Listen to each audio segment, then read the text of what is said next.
सनको में MI-172 helicopter की trial landing सफल रही। सेक्रेटरी सिविल एविएशन और लद्दाख के डिविजनल कमिश्नर सहयोग बिस्वास और डिप्टी कमिश्नर करगिल संतोष सुख हिदायत पर सनको में बनाए गए नए हेलीपैड पर ट्रायल लैंडिंग कराई गई। इस हेलीकॉप्टर में 25 सीटों की गुंजाइश है। करगिल के nodal officer civil aviation Mohammad Hussain और पायलट का सनको में स्वागत किया गया।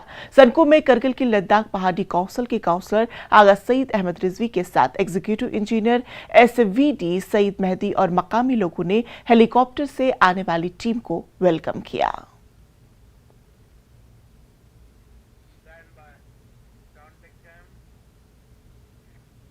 लद्दाख में एडमिनिस्ट्रेशन विजिलेंस अवेयरनेस वीक मनाया जा रहा है।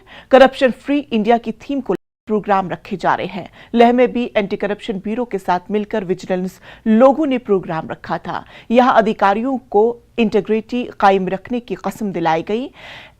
एडवाइजर और चीफ विजिलेंस ऑफिसर उमंग निरोला ने कहा कि यह जरूरी है कि जब लोग सरकारी ऑफिस में आए तो वो पहले से तय फ्रेमवर्क में काम करें। उन्होंने सभी अफसरों से बोला कि वो सेंट्रल विजिलेंस कमीशन की तरफ से दिए जाने वाले निर्देश और कवायद के बारे में अपडेट रहे। ADGP Ladakh Satish Khandare, divisional commissioner स्वागत बिस्वास, एडमिनिस्ट्रेशन सेक्रेटरी महबूब अली खान, लेह और करगिल के डिप्टी कमिश्नर SSP लेह और UT लद्दाख के HODs के अलावा दूसरे अफसरान प्रोग्राम में मौजूद थे।